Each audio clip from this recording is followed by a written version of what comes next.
Hello and welcome to my easy to understand guide to Shang and the Legend of the Ten Rings and the film industry. This video is going to be particularly relevant for you if you are studying OCR A-level media studies, as this film appears as a set text for study from 2025 onwards. The film is made by Marvel Studios, which is a subsidiary of Disney. Disney is obviously a huge global conglomerate, and both Marvel and Disney have access to a huge amount of money, lots of resources and facilities. Disney bought out Marvel, horizontally integrated with them for several $billion.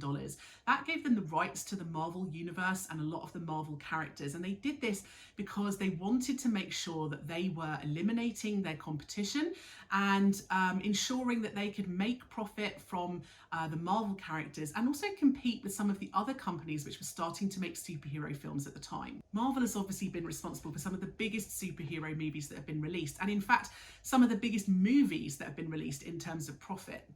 Both Marvel and Disney are highly diversified. They don't just make films, they also make comic books, magazines, they have music divisions as well, they make TV programs, cartoons. So that means they're able to create a whole range of products to cross-promote their films. Disney is one of the biggest film companies in the world. It operates as part of an oligopoly in the film industry, sharing the power with a few other major film companies. The budget for the film was somewhere between $150 and $200 million. And it's estimated that at the cinemas, they brought in $432 million in revenue. So the film did quite well. The budget allowed them to do a huge amount with the film in terms of equipment, special effects, etc. They had extensive scenes of stunt work, martial arts, they used blue and green screen and CGI throughout. They even worked with a company called Rising Sun Pictures in Australia to develop technology using AI, along with the Australian Institute for Machine Learning, that allowed them to replace stunt doubles' faces with the face of the actor that they were supposed to be. The director was called Destin Daniel Cretton. He's American from Hawaii, and he's also half Japanese as well. He also co-wrote the film alongside Dave Callahan and Andrew Lanham. Dave Callahan is American and half Chinese. So quite a diverse crew involved in kind of writing and directing. And this diversity ran through into the cast as well, obviously predominantly Asian cast. So you have Simu Liu, who's Canadian Chinese. You have Michelle Yeoh, who's very famous from being in a lot of other films.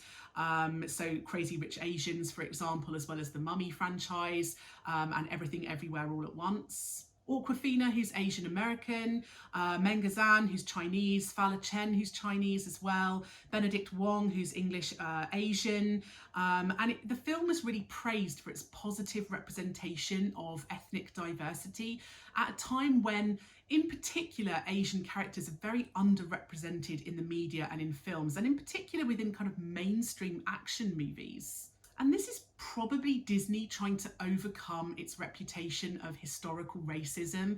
They've not had a great history in the past of, representation and diversity in their movies. And so more recently, in the last sort of 3 or 4 years, they've been trying to add more ethnic diversity and gender diversity into their movies, just to try and make themselves feel a little bit more modern and politically correct. The film is obviously part of a franchise. The Marvel franchise is one of the biggest selling franchises in the world, and certainly the most profitable, I'm sure. It's the 25th film in the Marvel universe, and that gives it a really big pre-sold audience of people who will have seen other Marvel movies, who will go and see this film regardless. Even if they've never heard of the film or the characters involved, they will see it anyway because it's part of the Marvel world.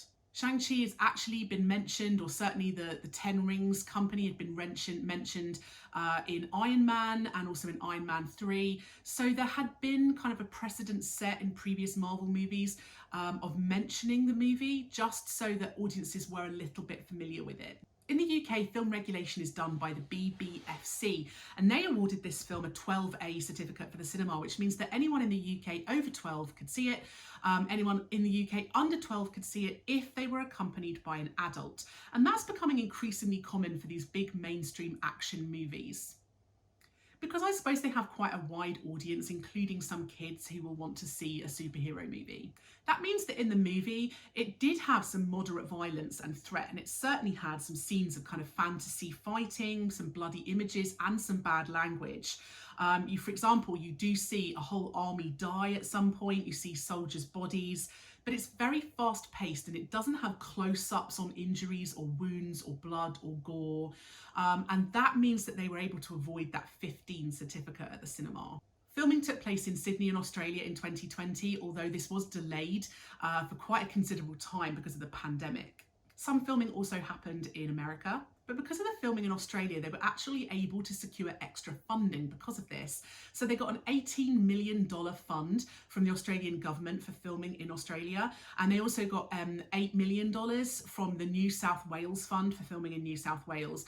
And that is because the film would have helped to generate jobs and industry and work and boost the economy within those areas.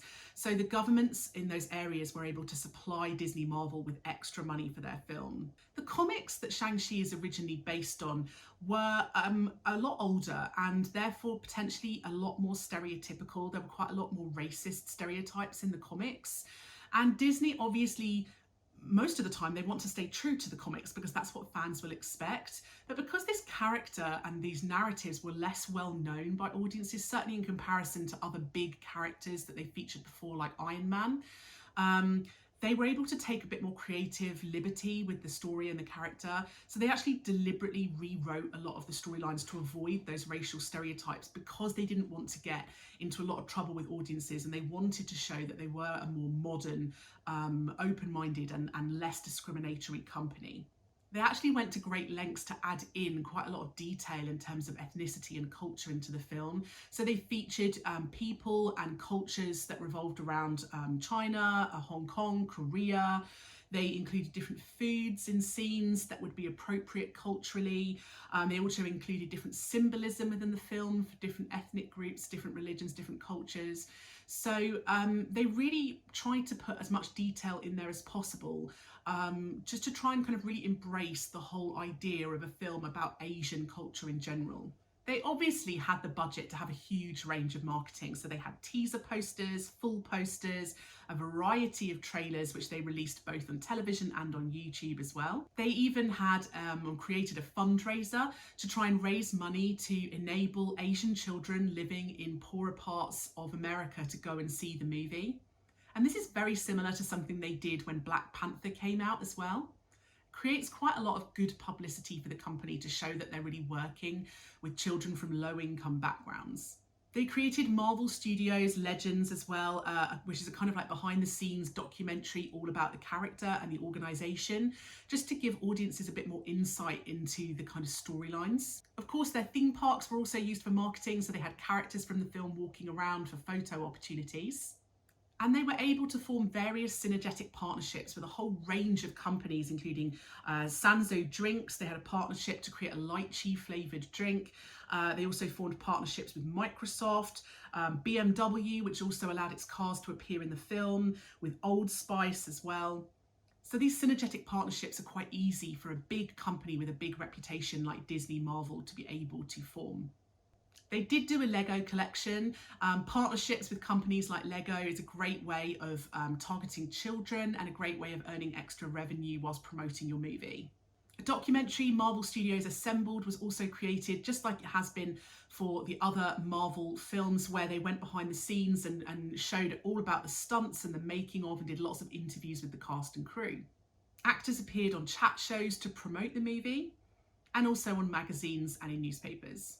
They even released the soundtrack, because of course Marvel is diversified into music as well, so they're able to release that too. But they did post a lot on social media, so lots of sneak peeks, lots of behind the scenes, lots of interviews with the cast and crew. They did some advanced IMAX screenings before the official release of the movie, and this was intended to kind of get a few people to see it, to create buzz about the movie, so they would start talking about it online and sharing about it online, and hopefully build up word of mouth about it. And they streamed the premiere live on YouTube as well, and this was a great way of getting audiences involved in the movie. When it was released quite widely. It was released in 4,200 cinemas in America alone. And it was released in a variety of formats as well. So the traditional 2D, as well as in 3D, IMAX, 4DX, and in D-Box too. And it had 45 days exclusively in cinemas before they released on streaming on Disney+. This is a change from other Disney movies. Recently, in the last few years, they've been experimenting with a simultaneous release both in cinemas and on streaming sites at the same time. And they've had some success with this, but they also incurred some problems. So for example, with Black Widow, they incurred some issues with Scarlett Johansson suing them for loss of earnings for releasing simultaneously on streaming. So for this film, they decided to release it for 45 days at the cinema and then release on Disney+. And I guess that's their way of experimenting with different distribution methods and techniques to try and ensure that they're making the most amount of money and not getting themselves into trouble with their actors. The main actor, Simu Liu, had done an interview where he had made some comments about his parents' negative experiences growing up in China, and this unfortunately led to the film being banned in China. China is quite strict with state regulation of the media, and they can very heavily control what is and isn't allowed to be distributed there. And they take a very dim view of anything that represents China in a negative way. And so that one interview with the main actor meant that the film was banned from being released there. It was also eventually released on Disney Plus, obviously, which is a great way of targeting kind of global modern audiences. It was also released on DVD, Blu-ray and HD Blu-ray as well. And in order to try and convince people to buy these DVDs and Blu-rays rather than just go on Disney Plus or pirate the movie, God forbid, they include lots of extras on the DVD discs. So for example, things like deleted scenes, gag reels, behind the scenes documentaries, etc. And because of the success of the film, there is already a sequel in the works. Don't forget, Hesmond Hal talks about trying to reduce risk. And now they've seen that the film did quite well, a sequel seems quite common sense. So that was my easy to understand guide to industry and Shang-Chi Legend of the Ten Rings. Don't forget to check out my channel for other videos that are going to be relevant for you. And if you would like a video that I don't already have, leave a little comment below and I'll see what I can do.